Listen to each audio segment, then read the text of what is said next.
அது எப்போதுன்னு காத்து கிடந்த மனசு சத்தியத்தை பித்து புடிச்சு தேடுன அந்த உசுறு எப்போது கனி கொடுப்பேன்னு காத்து கிடந்த மனசு சத்தியத்தை பித்து புடிச்சு தேடுன அந்த உசுறு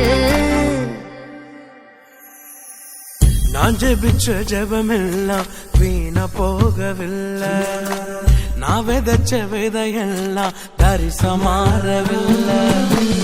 நான் ஜெபிச்ச ஜெபமெல்லாம் வீணா போகவில்லை